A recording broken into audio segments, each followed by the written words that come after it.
أعوذ بالله من الشيطان الرجيم. بسم الله الرحمن الرحيم. السلام عليكم ورحمة الله وبركاته. عليكم السلام.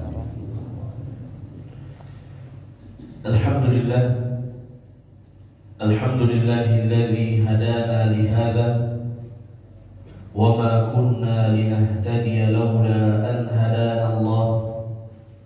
أشهد أن لا إله إلا الله وحده لا شريك له وأشهد أن محمدا عبده ورسوله. يا أيها الذين آمنوا اتقوا الله حق تقاته ولا تموتن إلا وأنتم مسلمون. يا أيها الناس اتقوا ربكم الذي خلقكم من نفس واحدة وخلق منها زوجها وبث منهما رجالا كثيرا ونساء. واتقوا الله الذي تساءلون به والأرحام إن الله كان عليكم رقيبا.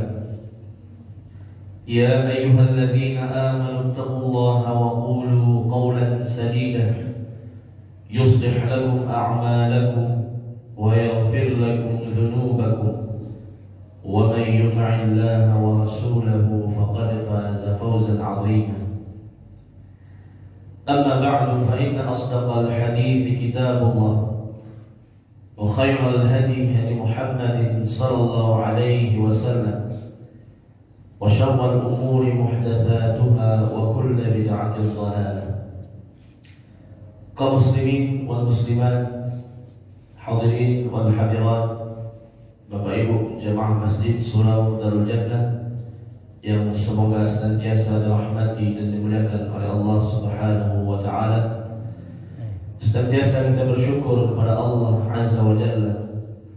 Allah senantiasa memberikan kepada kita berbagai macam nikmat dan karunia, sehingga pada subuh ini Allah berikan kita kehidupan, Allah kumpulkan kita di rumahnya untuk melaksanakan ibadah dan ketaatan serta menghadiri majelis ilmu.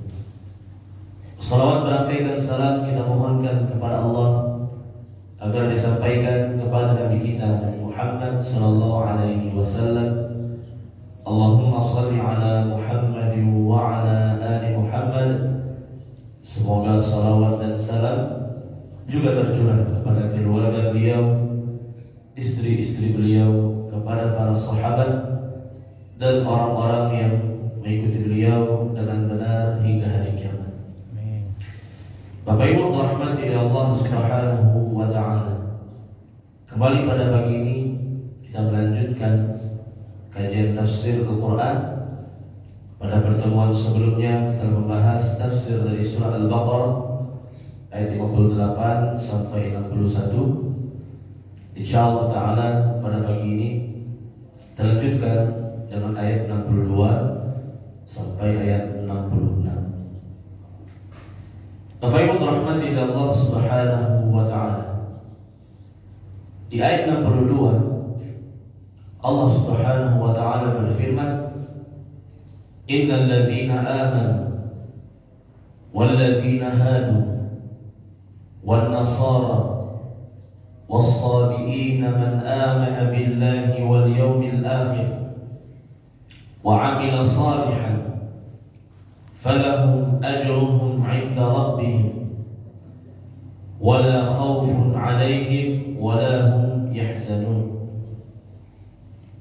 Sesungguhnya orang-orang yang beriman dan juga orang-orang Yahudi, orang-orang Nasrani, orang-orang Sabi'in, siapa saja di antara mereka yang beriman pada Allah serta beriman pada hari akhir lalu mengerjakan amal saleh, maka untuk mereka pahala dari apa yang mereka kerjakan dari sisi Tuhan mereka, dan mereka tidak akan takut dan tidak akan pernah bersedih. Allah Subhanahu wa taala menjanjikan ganjaran dan pahala bagi orang-orang yang disebutkan pada ayat ini. Namun tentunya yang menjadi pertanyaan, Bukankah hanya orang beriman yang mendapatkan pahala dari amal salehnya? Kenapa di ayat ini juga disebutkan orang Yahudi dan orang Nasrani juga mendapatkan pahala dari amal ibadahnya? Ya, padahal agama yang diterima oleh Allah hanyalah agama Islam. Hanya orang Islam lah yang amal ibadahnya diterima oleh Allah Subhanahu wa taala. Sedangkan di sini Allah menyebutkan orang Yahudi pun kalau beramal, orang Nasrani pun kalau beramal, dan orang-orang sabiin pun kalau beramal, mereka akan juga mendapatkan pahala dari Allah Subhanahu wa taala. Seolah-olah terjadi kontradiksi antara satu ayat dengan ayat yang lainnya. Bapak Ibu dirahmati Allah Subhanahu wa taala. Kalimat Yahudi, kalimat Nasrani dan sabiin pada ayat ini bukanlah bermaksud agama selain Islam, tapi ini adalah istilah sebelum diutusnya Rasulullah SAW. Adapun istilah Yahudi itu berlaku kepada pengikut Nabi Musa yang beriman.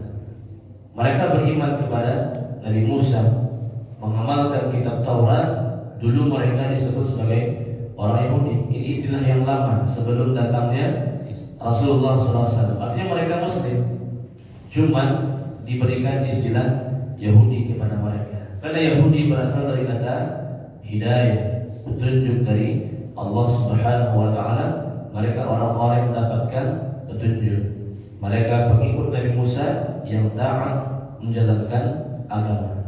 Artinya mereka Muslim dengan syariat Nabi Musa alaihissalam. Namun dulu mereka dijuluki sebagai Yahudi, orang-orang yang mendapatkan petunjuk dari Allah. Bukan istilah Yahudi. Setelah diutusnya Rasulullah SAW, itu merupakan agama tersendiri di luar Islam. Begitupun istilah Nasrani atau Nasara. Sebelum diutusnya Rasulullah SAW, istilah Nasara atau Nasrani itu adalah untuk pengikut Nabi Isa alaihissalam yang mengamalkan syariat Nabi Isa alaihissalam, yang mengamalkan kitab Injil yang asli yang turun dari Allah Subhanahu wa taala.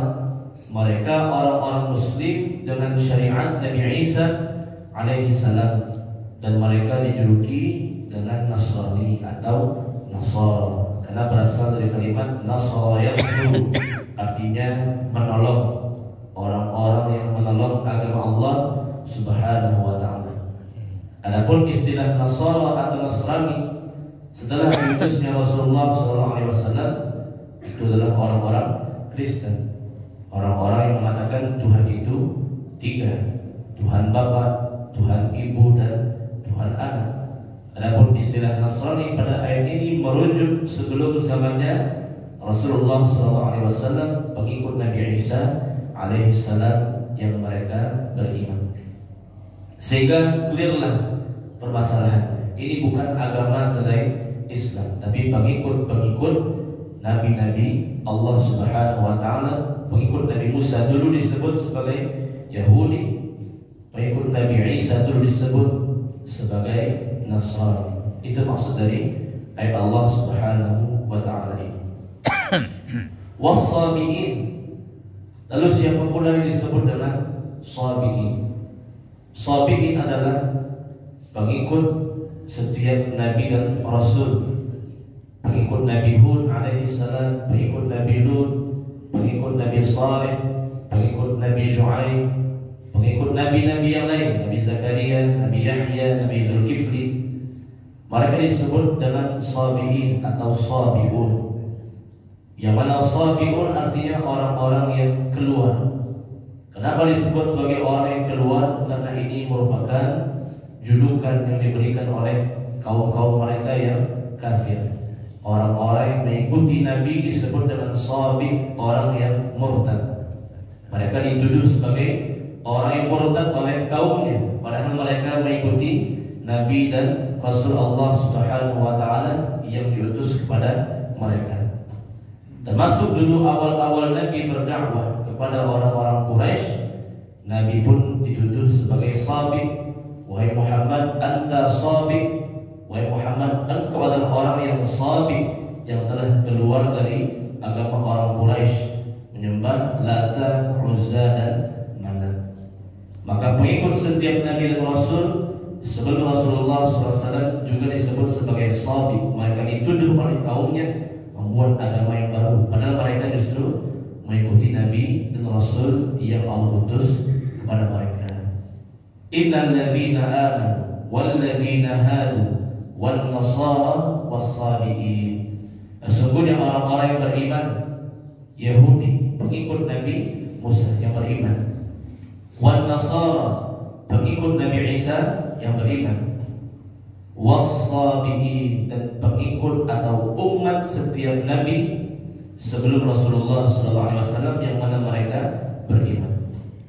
Man amana billahi wal yawmil akhir wa amila salihan falahum ajruhum 'inda rabbihim. Mereka semua yang beriman, beramal saleh, beriman pada Allah, beriman pada hari akhir, maka mereka lah yang mendapatkan ganjaran pahala dari sisi Tuhannya. Dan ganjaran yang paling besar adalah surga. Wala khaufun 'alaihim wala hum yahzanun. Mereka tidak akan pernah takut menghadapi hari kiamat, dan mereka tidak akan pernah bersedih meninggalkan kehidupan dunia. Adapun dengan diutusnya Rasulullah SAW dan diturunkan di Al-Quran, maka semua manusia wajib mengikuti Rasulullah SAW. Karena Nabi Muhammad Nabi yang terakhir, Al-Quran kitab yang terakhir, menyempurnakan kitab-kitab yang sebelumnya. Tidak ada lagi istilah Yahudi, Nasrani, Sabiin. Semuanya harus mengikuti Rasulullah SAW dengan syariatnya.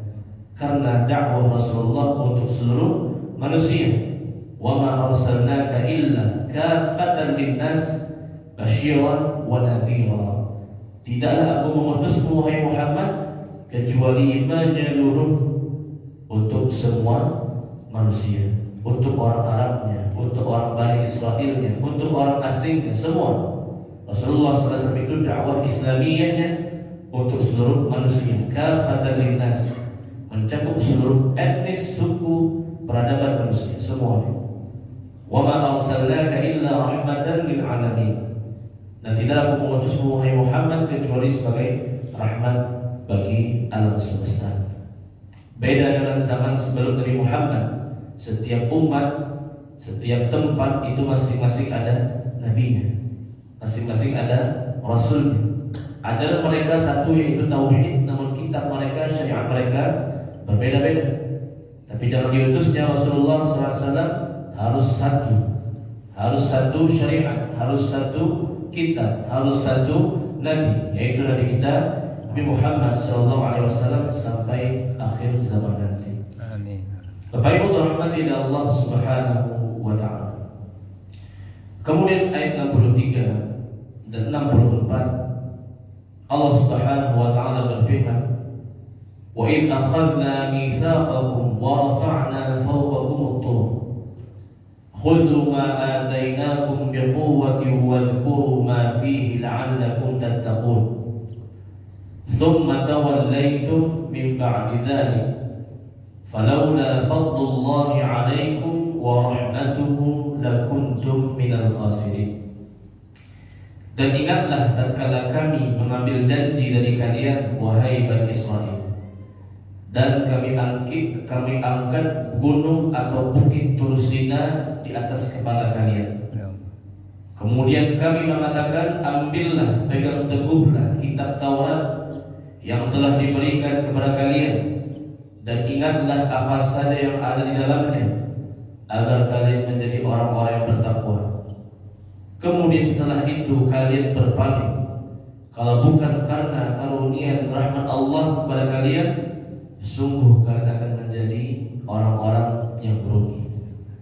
Ayat 63 dan 64 ini kembali kepada kisah Bani Israel di zaman Nabi Musa alaihi salam. Nabi Musa baru-baru saja menerima kitab Taurat dari Allah Subhanahu wa taala, dan Nabi Musa setiap harinya mengajarkan kitab Taurat tersebut kepada kaumnya, kepada orang-orang Bani Israel. Namun hanya sedikit Bani Israel yang mau mempelajari kitab Taurat.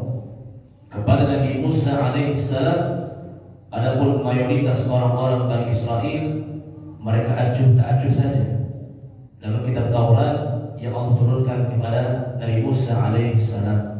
Mereka tidak mau mempelajarinya, apalagi membacanya, apalagi mengamalkannya. Maka Allah sangat murka dengan orang-orang Bani Israel tersebut. Nabi Musa alaihissalam mengadu kepada Allah Subhanahu wa taala, "Wahai Allah, Engkau telah menurunkan kitab Taurat sebagai petunjuk, sebagai furqan untuk orang-orang Bani Israel. Namun orang-orang Bani Israel tidak mau mempelajarinya, apalagi mengamalkannya. Illa qalilan minhum, kecuali sebagian kecil di antara mereka, wahai Allah. Sebagian besar mereka mengacuhkannya. Ketika aku membaca Taurat, mereka tutup telinganya. Ketika aku menyampaikan Taurat, mereka tutup wajahnya." Begitu sifat dari Bani Israel. Mengadu Nabi Musa kepada Allah Subhanahu wa taala dalam berbagai macam riwayat-riwayat yang menjelaskan itu. Akhirnya Allah mengabulkan doa Nabi Musa alaihissalam. Kemudian suatu ketika Nabi Musa menyampaikan Taurat, orang-orang Bani Israel tidak mau mendengarkannya. Tiba-tiba gunung atau bukit Tursina Allah angkat, Allah cabut dari tempatnya, Allah angkat di atas kepala mereka. Wa idz akhadna mitsaqakum wa rafa'na fawqakum at-tur.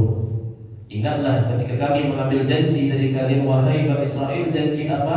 Janji untuk mempelajari, mengamalkan kitab Taurat. Wa rafa'na fawqakum at-tur. Yang menjadi saksinya adalah Allah Subhanahu wa taala langsung dengan mengangkat bukit Tursina di atas kepala kalian semua.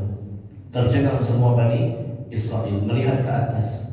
Di atas kepala mereka sudah ada bukit Tursina yang siap menimpa mereka semuanya tanpa terkecuali. Di bawahnya pun ada Nabi Musa dan Nabi Harun alaihi wassalam beserta orang-orang Bani Israel yang berimannya maupun yang kafirnya, semuanya di bawah naungan bukit Tursina itu.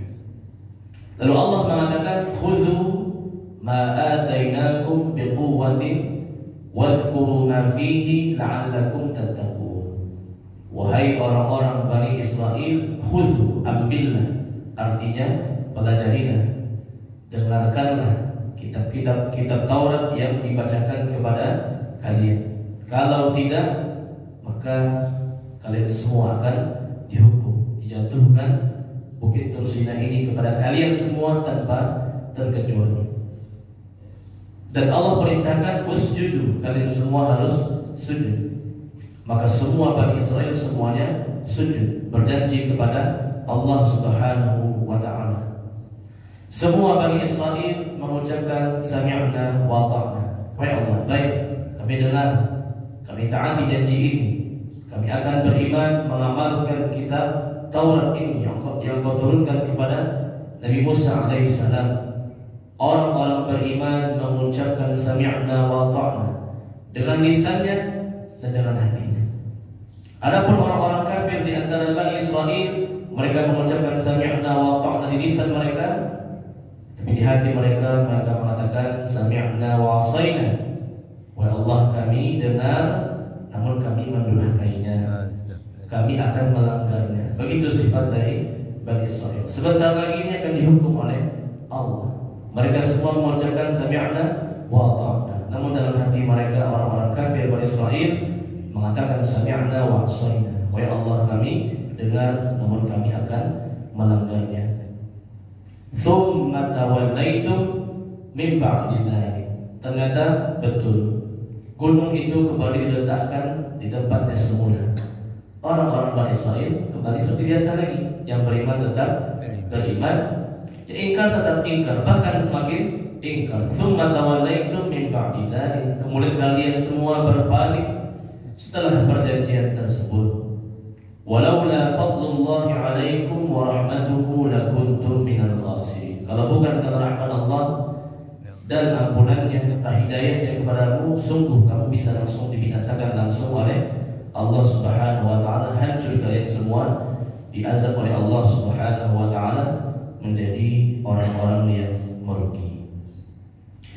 Bapak Ibu rahmati Allah Subhanahu wa taala. Kemudian ayat 65 dan 66 Allah Subhanahu wa taala berfirman, "Walaqad 'alimtumul ladzina i'tadaw minkum fis sabti faqulna lahum kunu qiradatan khasi'in faj'alnaha nakalan lima bayna yadayha wa ma khalfaha wa mau'izatan lil muttaqin." Dan sungguh kamu telah mengetahui, wahai Bani Israel, orang-orang yang melakukan pelanggaran pada hari Sabtu. Kemudian kami katakan kepada mereka, jadilah kalian, berubahlah kalian menjadi kera-kera yang hina. Maka kami jadikan kutukan tersebut sebagai peringatan pada orang-orang di masa itu dan orang-orang yang datang setelahnya, serta pelajaran bagi orang-orang yang bertakwa. Mereka disebut dengan Ahlus Sabt, orang-orang yang melanggar pada hari Sabtu. Ini juga terjadi di Bani Israel, terjadi setelah lewat zaman Nabi Musa alaihissalam, sebelum zaman Nabi Daud alaihissalam. Mereka disebut dengan Ahlus Sabt, orang-orang yang melanggar pada hari Sabtu. Kenapa mereka melanggar pada hari Sabtu? Mereka ini tinggal di tepi pantai, di tepi laut. Mereka bekerja sebagai nelayan, mencari ikan ke lautan. Allah a'lam siapa nama Nabi di zaman Bani Israel pada waktu itu. Yang jelas ya, setelah zaman Nabi Musa, sebelum zaman Nabi Daud alaihissalam. Syariat yang Allah turunkan kepada mereka, bekerjalah, carilah ikan di sepanjang hari setiap harinya, kecuali pada malam Sabtu dan hari Sabtu. Karena bagi mereka hari Sabtu tersebut adalah hari yang mulia, seperti bagi kita hari Jumat adalah hari yang mulia bagi umat Islam. Di zaman itu Allah turunkan syariat, hari Sabtu tidak boleh mencari ikan, berlayar ke lautan malam Sabtunya dan siang Sabtunya, khususkan diri untuk beribadah. Begitu syariat Allah kepada Bani Israel pada waktu itu. Namun mereka, orang-orang Bani Israel ini, mengakali perintah Allah Subhanahu wa ta'ala. Mereka memang tidak berlayar ke lautan pada hari Sabtu, namun mereka memakai akal atau siasat. Yang pertama dengan meletakkan jaring-jaring. Ya, memang mereka tidak ke laut, tapi dipasang saja jaring atau bukat atau jala di lautan. Nanti besok siang Sabtunya atau malam Ahadnya mereka tinggal ambil, tanpa perlu mereka berlayar ke lautan. Yang kedua adalah mereka membuat kolam-kolam di tepian pantai, sehingga ketika ombak datang, ikan dengan sendirinya masuk ke kolam-kolam yang mereka buat. Mereka mengakal-akali perintah Allah Subhanahu wa ta'ala. Jangan kalian berlayar mencari ikan di lautan pada hari Sabtu. Baiklah, kami tidak berlayar, tapi tetap ya ingin mendapatkan ikan dengan memasang jaring-jaring dan membuat kolam-kolam ikan di sekitar tepi laut atau di tepi pantai. Maka mereka diingatkan oleh Nabi mereka, Allah alam siapa nama nabinya. Begitupun orang-orang soleh di antara mereka. Perbuatan mereka ini sama melanggar perintah Allah untuk tidak berlayar pada hari Sabtu. Namun justru semakin diingatkan, semakin banyak justru orang-orang yang menggunakan cara ini untuk mendapatkan ikan pada hari Sabtu. Lebih-lebih Allah berikan ujian kepada mereka. Pada hari Sabtu semakin banyak ikan yang datang. Adapun di hari yang lain tidak sebanyak itu ikannya. Mereka betul-betul diuji oleh Allah, apakah betul ikut perintah Allah atau mengikuti hawa nafsu mereka. Ini disebut dengan istidraj ya. Semakin kafir semakin banyak nikmat dari Allah. Mereka terus ditipu oleh Allah dengan ya, lihat nih hari Sabtu semakin banyak nih ikannya. Masa Allah melarang kita pada hari Sabtu? Baiklah, kami tidak berlayar, tapi kita kan pasang jaring saja. Kita kan buat kolam ikan saja. Kan ikannya datang dengan sendirinya. Kita pun mengambilnya di hari Sabtu, di malam Ahadnya, di malam Minggu. Begitu alasan-alasan yang dikemukakan oleh orang-orang Bani Israel. Mereka pun sudah didakwahi, diingatkan, tapi mereka semakin membangkang. Apa kata Allah? Faqulna lahu kunu qiradatan khasi'in. Kami katakan kepada mereka semua, berubahlah kalian semua menjadi kera-kera yang hina. Kaum laki-laki mereka yang mengambil ikan di hari Sabtu menjadi kera, dan kaum perempuan mereka yang mancing pada hari Sabtu menjadi babi. Ya, di ayat ini hanya Allah sebutkan sebagai kera, tapi pada ayat yang lainnya dalam surah Al-Maidah ya qiradatan wa khanazir. Bukan cuma kera, tapi di antara mereka menjadi babi, dikutuk oleh Allah. Laki-lakinya dikutuk menjadi kera, perempuan yang dikutuk menjadi babi. Kemudian mereka semua akhirnya mati 3 hari setelah itu. Adapun hewan-hewan di zaman sekarang itu semua hewan yang asli, bukan hewan kutukan di masa dahulu. Orang-orang yang dikutuk menjadi kera dan babi ini 3 hari kemudian mereka semua diwafatkan oleh Allah Subhanahu wa taala dalam kondisi kafir, ingkar kepada Allah Subhanahu wa taala. Ini menjadi pelajaran bagi orang-orang di zaman itu dan orang-orang di zaman setelahnya. Begitupun teguran pelajaran bagi orang-orang yang bertakwa. Allah bisa saja menurunkan hukuman berupa kutukan-kutukan, bukan hanya di zaman itu, tapi juga pada zaman-zaman yang berikutnya. Termasuk di akhir zaman kata Rasulullah SAW, yusbihu min ummati qiradatan wa khanazir. Di antara umatku ada yang nanti dikutuk menjadi kera dan babi, sebagaimana orang Bani Israel dulu dikutuk menjadi kera-kera dan babi. Sahabat bertanya, wahai Rasulullah, siapa itu di antara umatmu yang dikutuk menjadi kera dan babi?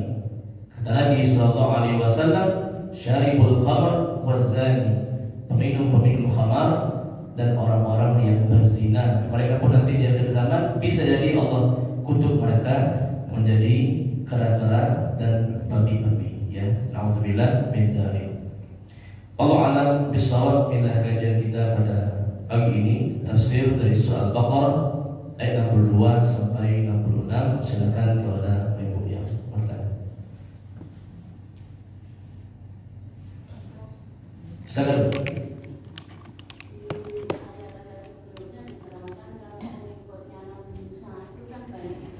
Ya. Baik. Bani Israel itu nama kaumnya, nama etnis atau bangsanya. Adapun Yahudi adalah pengikutnya yang beriman dari kalangan Bani Israel. Sama seperti bangsa Arab, ya. Arabnya ada yang berimannya, ada yang kafirnya. Bani Israel itu nama bangsanya, etnisnya, sukunya. Yang beriman di antara mereka di zaman itu disebut sebagai Yahudi. Ya, yang kafirnya disebut dengan kafaratu Bani Israel, orang-orang kafir dari Bani Israel.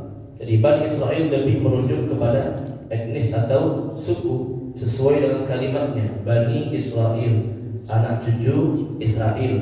Israel itu Nabi Ya'qub, ya, alaihissalam. Mereka adalah keturunan dari Nabi Ya'qub alaihissalam. Yang beriman di antara mereka yang mengikuti Nabi Musa, dulu mereka dijuluki sebagai Yahudi atau alladzina hadu, orang-orang yang mendapatkan petunjuk dari Allah. Adapun Bani Israel itu merujuk kepada bangsa atau sukunya, ya. Allah a'lam.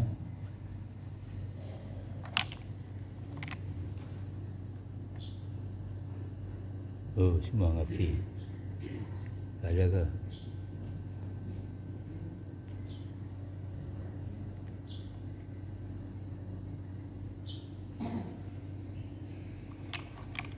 Baik. cukupkan. Mudah-mudahan bermanfaat, dapat kita pahami dan kita ambil pelajaran dari kisah-kisah dan tafsir yang telah disebutkan.